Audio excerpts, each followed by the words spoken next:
Pasamos a sensores analógicos. Vamos a estar simulando diversos tipos de sensores analógicos y obviamente depende o en función de su respuesta. Pues primer caso, vamos a ver un sensor óptico, el infrarrojo. Pues es óptico, es luz, es infrarrojo. En un sensor infrarrojo, la señal que nos entrega es en relación de qué tanta luz incide en el fototransistor, el cual es emitida por un LED infrarrojo, que está aquí. Es decir, si la luz que emite LED llega al fototransistor, debemos realizar o no una acción. Esto va a depender muchísimo del formato del sensor. Tenemos en este formato, tenemos en este otro, que es justamente este, pero visto al revés. Y tenemos este otro. Diferencias. Estos dos, se dan cuenta, están uno al lado del otro. Uno, normalmente el transparente o el azulito, es el infrarrojo. Es un LED que emite en la zona del infrarrojo. En resumen, nosotros no lo podemos ver. Entonces esta luz es emitida, ¿no? Pero como está de frente, pues la luz va para acá. Si cruza algo aquí enfrente, esa luz que toparía regresa para acá. Pero entre más lejos esté el objeto, la luz que va a rebotar es menos. Entre más cerca esté el objeto, la cantidad de luz que va a incidir aquí es más. Entonces, si estoy recibiendo mucha luz, tengo algo muy cerca. Y si estoy recibiendo poca luz, está lejos de mí. Y de plano, si no recibo nada, no hay nada enfrente, porque la luz se va al infinito, ¿no? Este es exactamente lo mismo. Por eso están al lado el uno del otro. Este sí, no sé si alcancen a percibir. Aquí tiene una ranurita. Y acá de hecho también. Esta ranurita aquí tiene un... De hecho así es como funcionan los mouse. Los mouse, si llegan a ver los mouse, van a toparse con esto. Está aquí el emisor. Y aquí tenemos un fototransistor. Entonces, si no hay nada en medio, así como está aquí, la luz que sale llega acá. Y le dice, pues no hay nadie, la luz llega. Pero vamos a suponer que pasamos una hoja o ponemos algo ahí en medio. Pero vamos a decir que es para cazar cucarachas, ¿no? Y si pasa la cucaracha ya en medio, pues va a cortar la luz. Entonces, al estorbar o al haber algo aquí en medio, la luz que emite pues se corta. Y en ese momento dices, ok, algo ahí en medio, pues tengo que hacer cierta acción. Ya saben que eso va a depender de lo que estamos haciendo. Otra, las impresoras, les he dicho, esto lo tendrán como 2 o 3 de este tipo. Ahorita que hablo de las impresoras me acordé de otra cosa. Los sensores los sensores no siempre se ocupan para accionar algo. Vamos a suponer, tengo el infrarrojo y dijeras, pues si pasa algo prende la luz, ¿no? En ocasiones te van a servir para contar. Dentro de las impresoras viene un encoder óptico. Un encoder, aquí pone sensor óptico para encoder. El encoder que más han tocado en su vida es cuando le quieren subir el volumen al estéreo. Ya sea el estéreo o sea el radio del carro. Y le pueden ustedes girar y girar y girar el volumen y ahí pueden estar con la perillita todo el día y nunca se va a detener, no hay un tope. Eso es un encoder. No es un potenciómetro, anteriormente eran potenciómetros, por eso tenía un tope y tú le querías dar más y ya no se podía. Pero ahora ya no, ahora tú le puedes girar a la perillita y te vas a secar y eso sigue girando, porque eso se llama encoder. Un encoder lo que hace es contar la cantidad de vueltas que da la perilla, ya sea para la derecha o para la izquierda, y por programación en el micro hace el análisis de para dónde se movió la señal. Si fue para un lado pues le subió, y si fue para el otro le bajó, ya tú decides qué es. Entonces en las impresoras, para que la impresora sepa en dónde va la hoja, o sea qué tanto ha tragado la hoja, y también para saber en qué posición está el carrete de las tintas, porque ves que es por inyección, por ejemplo, las de inyección. Entonces pues se van moviendo, ¿no? Se van moviendo los carretes. Entonces todos esos movimientos son en extremo precisos. ¿Cómo lo logra? Con un encoder. Y vean, están los LEDs. Aquí está el sensor óptico, que es un fototransistor que emite la luz. Entonces, por ejemplo, así es como funciona el encoder, que prácticamente cuenta qué tanto se ha desplazado angularmente el tubo que mueve la hoja, en este caso. en el micro tú ves esta señal. Bueno, tú ves un 0 y un 1, pero tienes que saber cómo identificar quién pasó primero. Y para que sepas si se movió a la derecha o se movió a la izquierda. Y aquí está. Esta rejita de... es cartón o luego es plástico. Pues lo que hace es filtrar la luz, y si tapa, pues dice, pues este no es. Pasó la luz, este sí es, y pasó la luz. Ok, es este. Entonces, así es. A esto me refiero con que no siempre accionan algo. Realmente lo que hace aquí es contar. Cuando le suben al volumen o le bajan, es lo que está haciendo. Si ustedes lo mueven a la derecha y dependiendo qué tanto lo giraron, él cuenta, le subió 1, le subió 2, le subió 3. Obviamente llega a un tope. No puede subirle hasta el 1000. Ahorita que me acordé, aquí está el cartoncito que se pone aquí en medio. Eso se lo pegan a un motor. También sirve para contar revoluciones de un motor. Por eso me salen aquí motores. Porque luego los motores, aparte de los dos cables que traigan, bueno, depende del motor, de los cables que son para la bobina, te da luego otros cables que son del encoder, para saber las revoluciones en la que va el motor. Entonces pues esto fue un extra. Aquí está cómo funciona el encoder, que saquen cuenta y todo ese rollo. Un encoder, si lo manejan desde cero, tiene su nivel de complejidad. Un encoder es complejo. Por eso les decía, depende el formato o la forma de su sensor infrarrojo, pues va a ser la decisión, ¿no? En este caso, así está formado. Está súper sencillo. Un LED, su resistencia, y del otro lado tenemos un divisor de tensión, en donde dependiendo la luz que salga de aquí, llegue acá.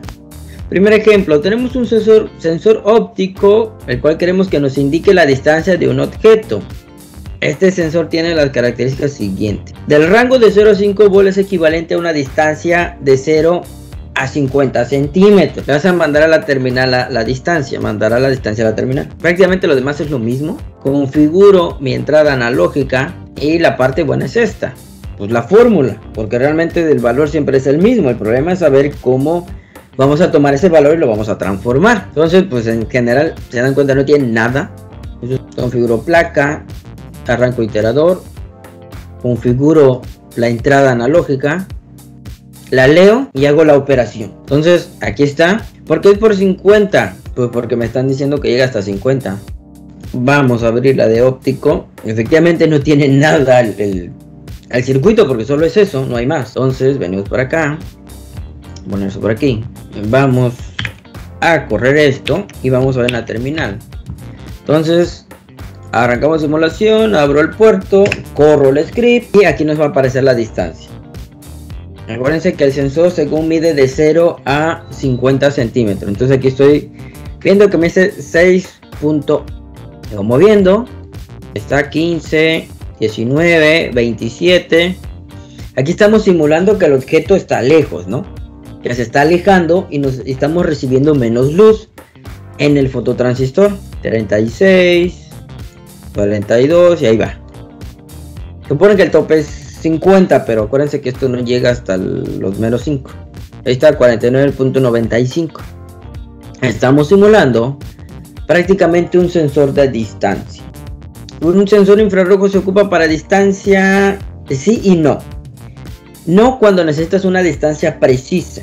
Sí, cuando solo necesitas una más o menos inferir si está lejos o está cerca. Con eso. Este es el óptico. Estamos viendo una distancia en condiciones super ideales, obviamente. El siguiente, tenemos un sensor óptico que nos da una lectura indicando la distancia de un objeto con una barra de LED. Está el objeto en una barra de LED. Entre más lejos está el objeto, menos LEDs van a encender, y entre más cerca, más van a encender, es decir, más me va a iluminar más si está muy cerca el objeto. Aquí lo mismo, configuramos la placa, arrancamos el iterador, configuro la entrada, me espero, creo una lista con los números de los pines. Perdón, voy a abrir la simulación. Aquí está, leo la entrada y estos son los LED que voy a activar, del 8 al 9. Y bueno, simplemente creo una lista del 2 al 9. leo el valor del sensor, que es el mismo según el mismo sensor que estamos manejando, que llega a 50 centímetros. Por eso prácticamente copié el mismo código. La diferencia viene aquí. Fíjense, si la distancia es mayor a 40, acuérdense que el sensor va de 0 a 50, voy a prender solo un LED. Los demás los apago. De aquí, la distancia está entre 40 y 30. Le voy a decir, prende solo los primeros 3 LEDs. Prende. Apaga los demás. Si está entre 30 y 20, o sea, se está acercando, voy a prender 5 LEDs. De lo contrario, los demás los apago. Si la distancia está entre 20 a 10, prendo 7 LEDs, porque está en el 6. Y el resto apágalos. Y si estoy debajo de esta distancia, pues simplemente prende todos. Entonces, recordando, entre más lejos, menos prenden, y entre más cerca deben de prender. Óptico bar es este. Corro la simulación, abro el puerto. Está cerca, está en 7 centímetros y prenden todos. Entonces indica que está cerca.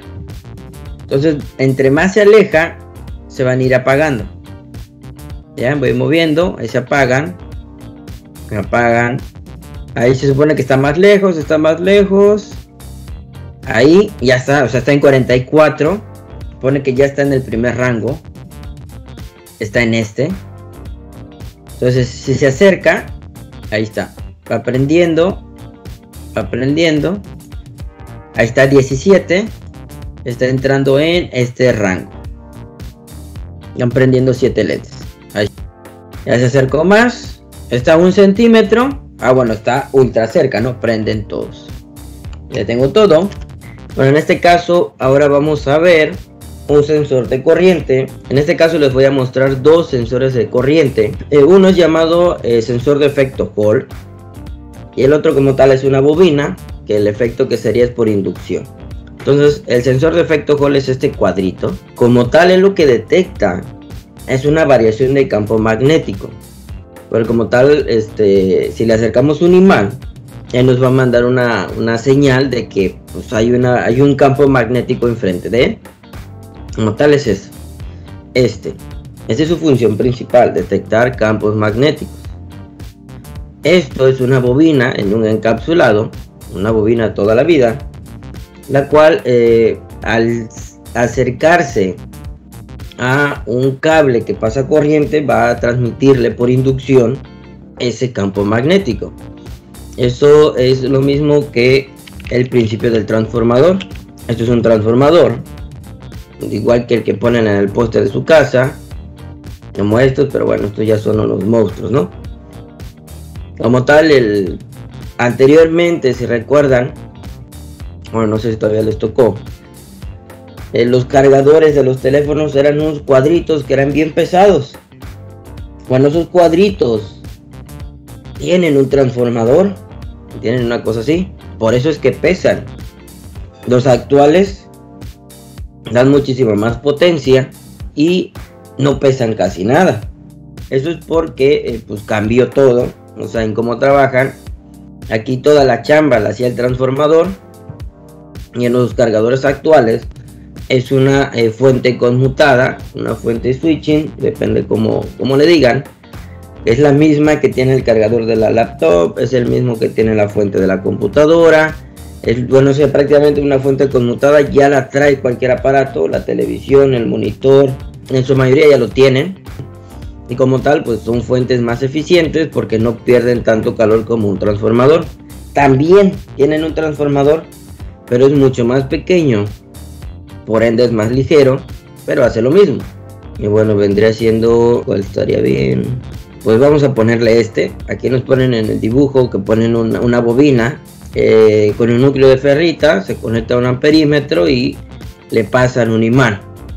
Al pasarle un imán, como ya sabemos, se genera electricidad en la bobina y pues nos manda una corriente. El principio, esto es lo que hace, o este es el efecto que causa este tipo de sensor, que es el mismo funcionamiento para los cargadores inalámbricos. Pues saben que pues existe la carga inalámbrica, o sea, viene una basecita y ahí pegan el teléfono, ahí lo ponen y pues se pone a cargar. Pero bueno, ¿cómo es posible esto? Esto es gracias a la inducción. En la base hay una bobina y bueno, hay un circuito que está emitiendo un campo magnético alrededor de él. Entonces el teléfono vendría siendo la otra bobina. En el teléfono, en el cuerpo, en la parte de atrás, para los que tienen esa característica, tiene otra bobina.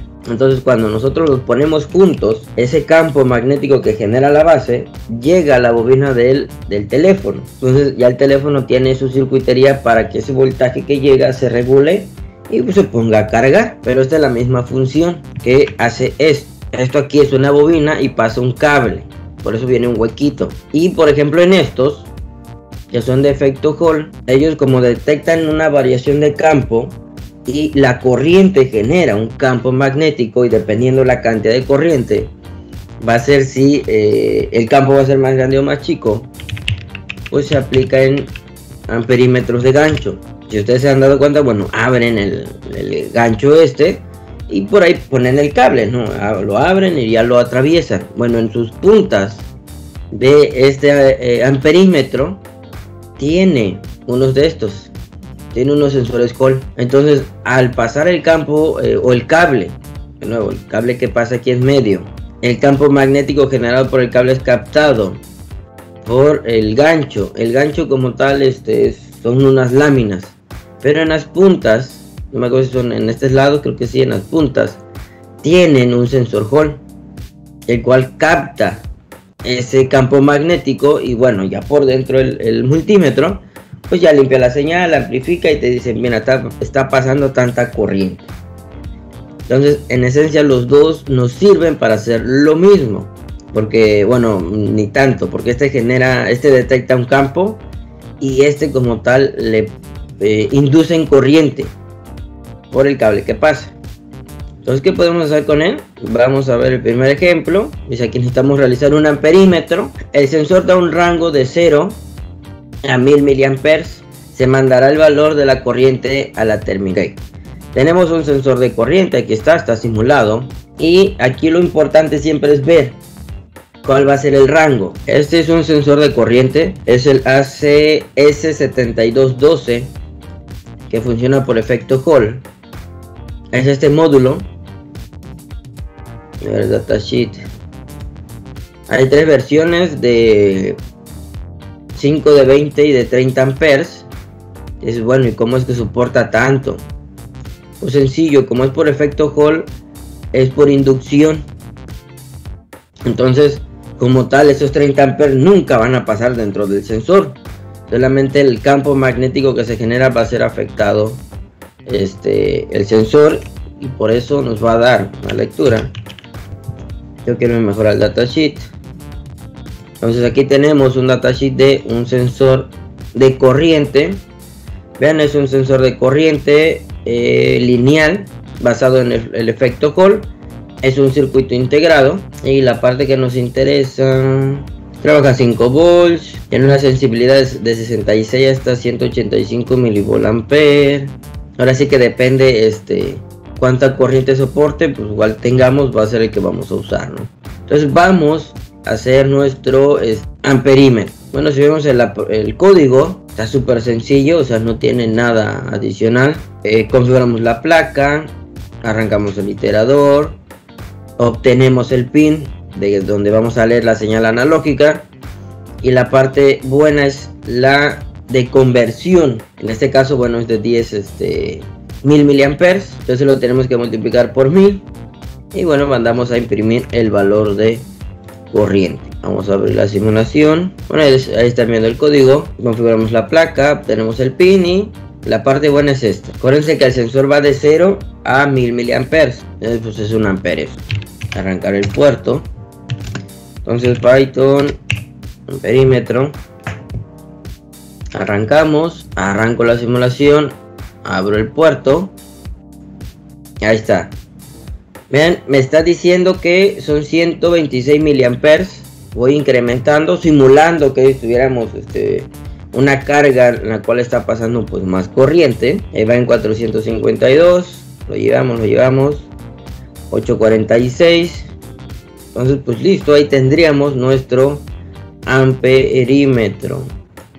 Hay varias formas de captar la señal de corriente. Podemos aplicar ley de Ohm, o sea, podemos por ejemplo, variar un voltaje en una resistencia, en un divisor de tensión. Leemos el voltaje de la resistencia y como sabemos o vamos a conocer cuál es el valor de resistencia y el voltaje que está pasando. Bueno, leemos el voltaje que está pasando y sabemos el valor de resistencia, podemos calcular la corriente sin problema alguno. Es un fusible electrónico. ¿Cómo funciona esto? Se necesita construir un fusible electrónico ocupando un sensor de corriente, pues obviamente, ¿no? Accionando un relay para proteger pues, el aparato que esté conectado ahí. Entonces, ¿cómo funciona un fusible normal? Lo más tradicional es que, bueno, vamos a suponer que fuera el fusible de 1 ampere. Un ejemplo, ¿no? 1 ampere y está conectado a una carga que consume 600 miliamperes. Pero por alguna razón existe un corto dentro del aparato. Y al existir un corto, ya sabemos por ley de Ohm que la corriente se va a disparar. Entonces el fusible, como es de 1 ampere y la corriente se dispara, no se dispara a 1 ampere, se dispara a infinito, pues el fusible pues se quema. El cablecito, el alambrito que tiene, pues, se quema, se funde y pues, se abre. Y listo, pues cumplió su función, ¿no? Murió para que el aparato no se dañara. Entonces, en este caso, vamos a hacer algo parecido, pero en esta ocasión, bueno, con un fusible tradicional tenemos que quitarlo, tenemos que poner otro nuevo y listo. Pero en este caso vamos a hacer que cuando exista un corto, automáticamente abra y pues proteja al aparato y no se dañe. Pero bueno, aquí me faltó agregar estas instrucciones que puse por acá. Pero yo quiero que funcione de unas maneras adicionales. Si ya estamos pues haciéndolo inteligente, porque prácticamente sería un fusible inteligente, ¿qué va a hacer? Cuando vamos, bueno, estamos simulando que tenemos este sensor, ¿no? Que trabaja de 0 a 1000 miliamperes. Entonces ese es nuestro rango. Ok, si supera 2.8, vamos a suponer que nuestro fusible fuera de 800 miliamperes. Al ser de 800 miliamperes, vamos a indicar que si la corriente sobrepasa los 0.8 o los 800 miliamperes, el relevador se abra, protegiendo pues obviamente el aparato. De ahí, si está trabajando o está consumiendo o pasa una corriente en nuestro sensor de 200 hasta 800 miliamperes, está trabajando bien, todo normal. Para esto, bueno, vamos a marcar con un LED que esté encendido y que el relevador, pues por obvias razones, esté cerrado para que esté funcionando el aparato, si no, ¿cómo?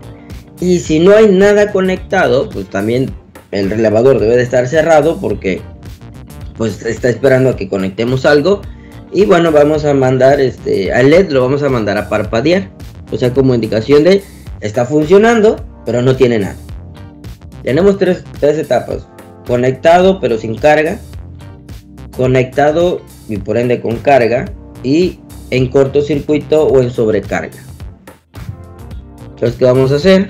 Cuando supere los 800 miliamperes, bueno, sea igual o mayor a 800 miliamperes, vamos a apagar el relevador y vamos a hacer parpadear un LED indicando que hay corto. En la otra, si está en el rango de 800 a 200 miliamperes, significa que hay carga, que está conectado a algo y todo está funcionando correctamente.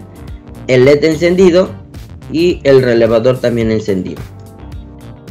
En caso contrario, quiere decir que está por debajo de los 200 miliamperes, el relevador está cerrado esperando que conectemos.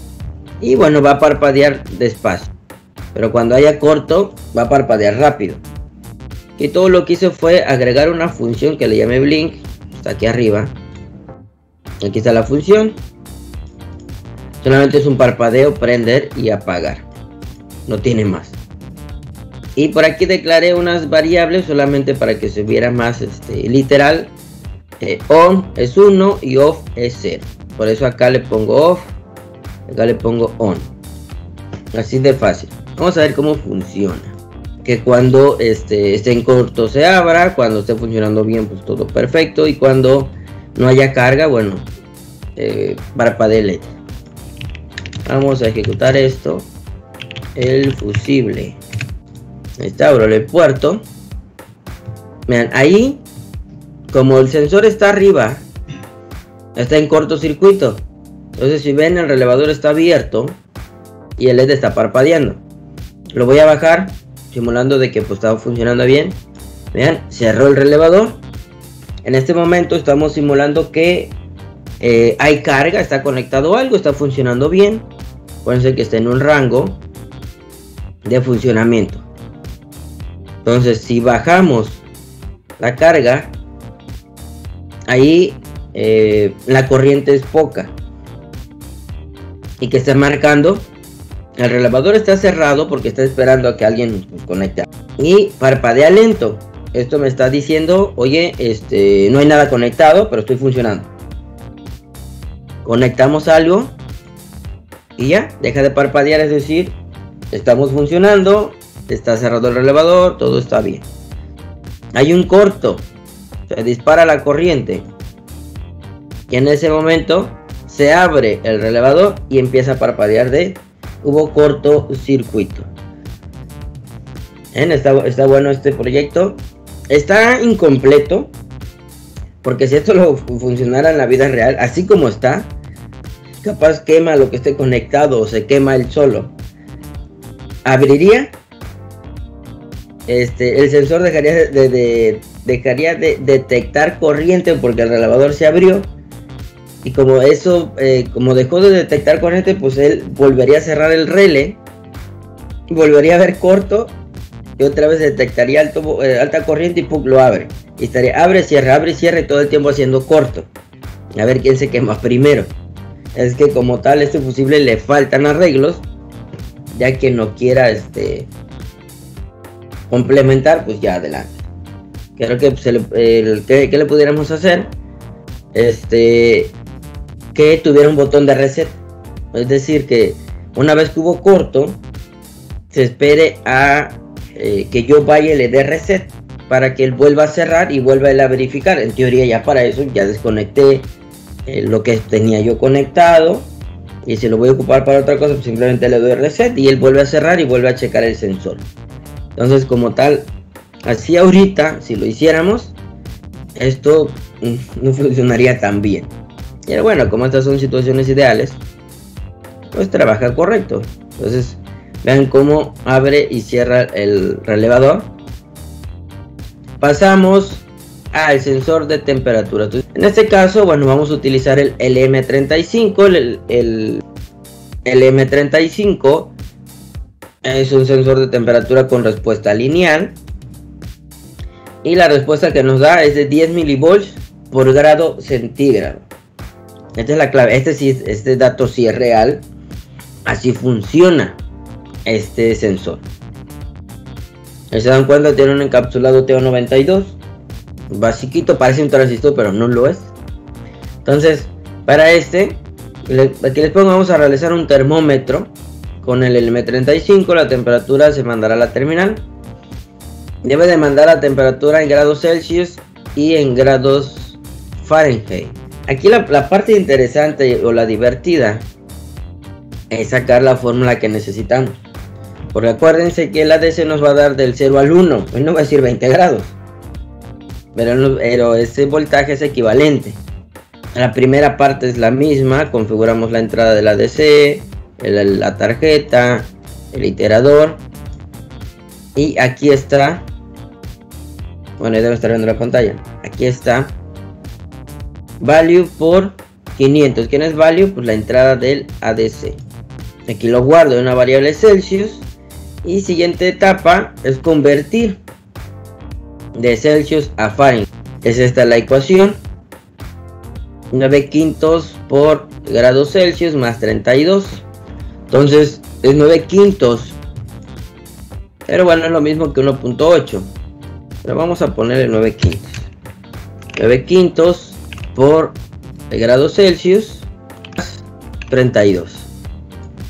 Y ahí está, y eso es igual a Fahrenheit. Por último, pues simplemente mando a imprimir la temperatura en Celsius y en Fahrenheit. Entonces Python termómetro. Arrancamos la simulación, abro el puerto y corro el script. Vamos a ver la temperatura que nos da. Conexión lista, ahí está. Está Celsius y Fahrenheit. Vamos a mover nuestro LM35. Va subiendo la temperatura. Aquí hay algo mal. El LM35 solo llega a 150 grados. Y esto dice que lleva por 400. Ese punto está mal, pero eso no importa. El punto es que estamos comprobando para hacer la conversión a una temperatura. Entonces yo puedo ir moviendo según mi sensor. Y bueno, empieza él a cambiar. Así de sencillo pueden hacer un termómetro. Obviamente teniendo el real y midiendo esa señal y listo, ¿no? Ahora tenemos un ventilador que va a ser un motor DC en función de la temperatura, ¿no? Vamos a variar esa velocidad. Simulando que debemos enfriar un tanque, ¿no? Con un líquido. Cuando la temperatura sea menor a 20 grados, el ventilador debe estar apagado. Si está entre 20 grados y 50, debe de trabajar a 1/3 de la potencia del ventilador. Cuando la temperatura esté entre 50 y 90 grados, el ventilador debe trabajar al 60%. Cuando supere la temperatura de 90, debe trabajar a su máxima potencia. Debe de trabajar a su máxima potencia el ventilador. Cuando la temperatura esté por encima de 90, debe de parpadear rápido un LED. Y cuando esté por debajo, solo queda encendido. Y cuando esté apagado el ventilador, el LED debe de parpadear lento. A ver, ahí va de nuevo. Tenemos 3 rangos. Si está por debajo de 20 grados, el ventilador debe estar apagado y el LED debe de parpadear lento, porque está apagado el ventilador. Cuando el ventilador esté funcionando, ya sea a 1/3 de su potencia o a 60, el LED debe de quedar encendido. Cuando el ventilador esté trabajando a su máxima potencia, que quiere decir que por encima de 90, el LED debe de parpadear muy rápido. Este es el circuito. Tenemos nuestro sensor, tenemos el LED y tenemos nuestro ventilador. Vamos a hacer que la velocidad del ventilador pues vaya variando. Aquí está de nuevo mi función blink que me ayuda, bueno, a parpadear el LED. Aquí, bueno, ya ahí configuro la placa. Aquí estamos, configuramos la placa, arrancamos el iterador, configuro la salida PWM para el ventilador, configuro la salida del LED y configuro para leer a mi sensor. Entonces leo el sensor. Acuérdense que verifico que si existe dato o no, si no pues se brinca todo y vuelvo a estar preguntando hasta que exista un dato. Aquí está la conversión del sensor, que es el valor del sensor por 500. Esto está en Celsius y ahorita el Fahrenheit pues me da igual, si no lo vamos a usar. Aquí está lo que les decía yo ayer. Estoy redondeando el valor porque luego el sensor da un valor larguísimo. Entonces me di cuenta que tenía problemas aquí en esa parte. No sé si eran las decisiones o era el momento de colocar el... No eran las decisiones porque no lo hacía como debía. Entonces, ¿qué hago? Redondeo el dato. Y de ahí, bueno, sí. Bueno, es que aquí le moví. Aquí moví los rangos. Porque como yo aquí le había puesto rangos muy pequeños. De 20, de 20 a 50. De 50 a 90 era muy complicado estarle atinando al sensor. Por eso le moví. Entonces en lugar ahora de 20 a 50, de 50 a 100. Vamos a ver por acá. Vamos a cambiar eso. Sea menor a 50. Y el otro debe ser entre 50 y 100. 50 y 100. Vamos a ver acá mi rango. De 100 a 150. De 100 a 150.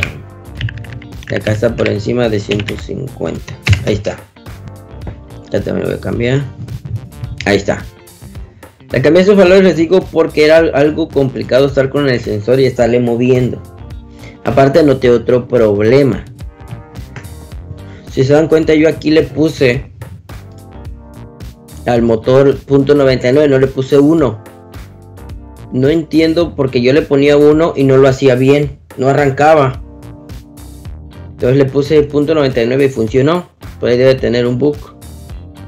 Entonces redondeamos y checamos la temperatura. Es por debajo, igual a 50. El LED parpadea y el motor no enciende. Vamos a ver cómo dice acá. Aquí está, cuando esté apagado el ventilador, el LED debe parpadear lento. Le puse un segundo. Y el motor está apagado. Si el rango de temperatura está entre 50 y 100, el ventilador va a trabajar al 33%, a un tercio de su potencia, es 33. Y el LED encendido. Cuando lleguemos a un rango de 100 a 150, el motor sube al 60% y el LED sigue encendido. Pero cuando supere los 150, el motor va a estar a rajatabla, parpadeando rápido.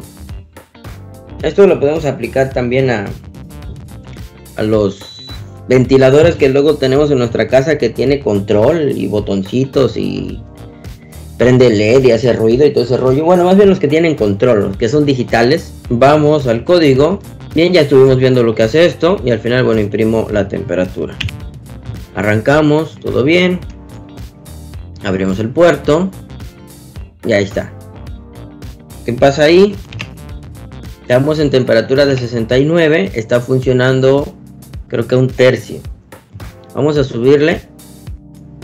Ahí ya está en su máxima potencia. Está parpadeando rápido el LED y el motor está a todo lo que da. Ahí ya está trabajando normal. Está trabajando al 60. Vean esta cosita verde. Lo voy a bajar. Está trabajando un tercio. Si lo subo tantito, ahí está a 60. Observen la pixita verde. Ahí está el 100. Ahí está el 30. 60. Ahí está, vean ese pequeño cambio. Indica el cambio. Ahí ya se fue al cielo esto. Y ahí lo apago. Pone que ahí está por debajo de 50. Sí, está en 25. Entonces ahí está apagado. Parpadea lento y el ventilador no está prendido. Pero si esto empieza a sacar fuego, pues ahora sí, parpadea de hoy, esto va a sacar fuego y está el ventilador a todo lo que da. Vamos a ocupar un sensor de luz con una LDR. Vamos un poquito a la parte de teoría. Aquí les pongo, para el sensor de luz utilizamos un divisor de tensión con una LDR. Tenemos estos dos formatos. También conocido como sensor crepuscular, que es que pues varía con la luz. Entonces tenemos dos formas. Que el LDR vaya conectado a tierra y sale el voltaje, o al revés, que la LDR vaya a VCC y de aquí sale el voltaje. ¿Cuál es la diferencia? Que por default, si hay luz, prende, y la otra es por default, si está oscuro, prende. Ahora sí están las dos formas. Esa es la diferencia. Pues esta es la configuración básica, que es la que vamos a hacer ahorita. Les pongo, en función de la luz que incide, se debe mandar, bueno, se manda a la terminal el porcentaje de luz que incide en él, simulando que se encuentra en una habitación. Ok, como tal, esta es la configuración. Si nos damos cuenta, es la LDR con una resistencia de 10 kilos. Va a tierra. En este caso, esta conexión que nos da Tinkercad por default va a tierra y es vamos a armar eso. Del lado izquierdo vamos a buscar la LDR. Aquí está. Ven, ahí está. Dado en luxes. Bueno, en lux. Va de 1 a 1000 lux. Vamos a rotar esto. Y vamos a traernos una resistencia. Según es de 10 kilos. Vamos a rotar esto. Perfecto. Y de aquí sale acá. Vamos a cambiar ese colorcito. Vamos a ponerlo como que amarillito. Bueno, por el momento vamos a dejarlo así. Vamos a ver la cantidad de luz. Vamos a manejarlos en luxes con del 0 a 100%. Pero primero vamos a sacar el rango. El value. Acá el PW lo voy a quitar. El LED lo voy a quitar por mientras también. Este le voy a poner sensor de luz. La entrada es en el 0. Y aquí le voy a poner TH. Vamos a poner. Vamos a ver qué pasa. Entonces Python LDR. Vamos al simulador que corra. Ahí está. Vamos a ver. Vamos a llevarlo al rango mínimo. Que en teoría sería un lux. Entonces en un lux esto es igual a 0.723. Vamos a manejarlo en 0.7. Ya anoté el valor. Vamos. Según el 1000 lux es igual a 0.96. Entonces ya sacamos los datos del sensor. Y así de fácil sacamos los datos del sensor. Cuando no tenemos un datasheet, cuando no tenemos nada, ¿qué es lo que hay que hacer? Yo hago eso. Es decir, voy y leo directamente el valor y pues ya, de ahí lo saco. Como ya tenemos el rango, vamos a hacer una barra de LEDs. Es decir, entre más luz, pues menos LEDs, por ejemplo. A ver, entonces, ¿dónde están los LEDs? Vamos a quitar esto. Entonces, como ya sabemos de qué rango va, vamos a decirle que si lux es igual, bueno, es menor 0.7, y por la forma de conexión, a ver, acá analicen algo. ¿Cómo está funcionando este? Si no hay luz, la resistencia se hace enorme. Y si la resistencia se hace enorme, esto se va a tierra. Entonces si no hay luz, que prendan más LEDs. Ajá. Le voy a decir que prendan todos los LEDs. Ah, pero no de... Ah, es que me faltó. Bien, entonces les digo, ¿sabes qué? Prende a todos los LEDs. El index y el LED. Bueno, sería el pin, no el LED. En los pines. Prende todos. De lo contrario, sí.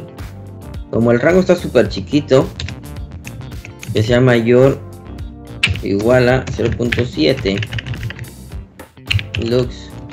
De lo contrario, sí. Es mayor a 0.9, hace esto. De lo contrario, pues ya es otra cosa. A ver, bien. Ok, logramos 4 rangos. Entonces sí, el index es menor, de lo contrario 3, 6, no, al revés. Aquí están todos prendidos. Ya 6 y sería 3 porque voy a poner 1 que solo prendan 2. Ahí está, según yo, ahí está. Supone que hay poca luz, van a prender todos. Ahí está, solo que ahí nos fallan los rangos. Pero sí, o sea, tiene poca luz, pues son pocos luxes. Entonces conforme hay más luz, porque incrementa la cantidad de lux, se supone que está entrando más luz al sensor, pues prenden menos LEDs. Entonces conforme va oscureciendo, vamos nosotros intensificando. A ver a qué hora sube esto. La cantidad de luz en el cuarto, ¿no? O ya de plano está oscuro, pues préndelo totalmente. Una LDR, bueno, ya sabemos que es una resistencia dependiente de luz. Entonces varía su valor óhmico, es decir, su resistencia. Entre menos luz entre, su resistencia se empieza a hacer muy grande. En teoría, la resistencia llega a infinito. Si la resistencia de este lado, la de arriba, es en extremo grande, llega a un punto donde tú puedes considerar que eso está abierto, como si no existiera nada aquí. Entonces, bueno, lo voy a borrar. Y es como, porque esta resistencia es enorme, por eso se le considera que es infinita. En el momento en que ella recibe mucha luz, que ya sería todo lo contrario, que aquí me marcan 1000 lux, significa que esa resistencia se hizo muy pequeña con respecto a esta, porque luego su valor mínimo vienen siendo como 500 ohms. Entonces dice, pues 500 ohms ya pesan, sí, pero depende en dónde estén, porque al lado de 10 kilo ohms 500 ohms no es nada. Bueno, sí está algo, pero es muy pequeño. Entonces, al ser esta resistencia, al incidirle mucha luz, es un equivalente a decir, es una resistencia muy pequeña, y al ser muy pequeña es equivalente a 0, y por ende, no existe, o sea, no existe resistencia, y sería un cable directo que iría a 5 volts. Entonces realmente es lo que estaría pasando. Entonces, como si este cable lo hubiera mandado yo directo a 5 volts cuando incide mucha luz. Entonces esa es la equivalencia, o esa es la analogía para poder sacar estos rangos. Es decir, si va entrando, entre más luz entre, menos LEDs se encienden. Pues esa sería la parte obvia, ¿no? Porque se supone que para eso tenemos un sensor de luz. Vamos a simular que queremos automatizar el abrir las cortinas del cuarto, ¿no? En función de la luz. Estamos simulando que vamos a ponerle un servo. Abra las cortinas. Más luz. Cierre las cortinas. Y vamos a poner un servo. ¿Dónde está el servo? Aquí está. Ahí está. Listo, entonces nuestro servo va a mover las cortinas. Entre menos luz, abre las cortinas. Entonces menos luz, abre cortina. Entonces significa que el PWM tiene que ser mayor. No, el ángulo es mayor. Entre más luz, cierra. Entonces el ángulo tiene que ser menor. Ah, pues listo. ¿Qué me falta? Configurar el servo pin. Lo conecté en el 3. Yo aquí declaro mi variable servo. Va a ser igual a la tarjeta .getPin. Es digital. Ya tengo el servo. Ya está configurado. Punto 7 representa menos luz. Entonces voy a incrementar el ángulo. Entonces aquí sería el servo .right. Y le digo pues todo, porque hay poca luz, y cuando sea mucha voy a decir servo. Entonces aquí simplemente vamos a poner unos intermedios. Si lo hace al revés, pues simplemente lo escribí al revés, pero según yo ahí está. Vamos a ponerle aquí que sea 60. Aquí vamos a poner, entonces en teoría ahí está, dice entre menos luz, mayor ángulo, y entre más luz, menor ángulo. Vamos a ver si es cierto. Cortinas, se supone que ahí está entrando mucha luz, y como está entrando mucha luz, habíamos quedado que cierra las cortinas. Ahí están cerradas, porque el servo se encarga de mover el mecanismo para abrir y cerrar las cortinas. Va recibiendo menos luz, y a ver a qué hora se mueve. Ahí está, ya se empezó a mover. Menos luz. Ya casi no hay nada de luz, ya casi toda la cerró. Y ahí está.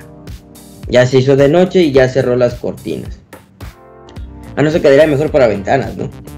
Entonces, no sé, vuelve a ir amaneciendo. O ya hasta me perdí, pero ok, no importa. Ahí está, ya podemos ver que depende en qué punto esté mi sensor de luz, abre o cierra. Imagínense, pues ahora sí, el pasar del día, ya hay sol o se va oscureciendo. Ya ustedes deciden qué hacer con la ventana, con la cortina, con el perro, con lo que quieran ustedes.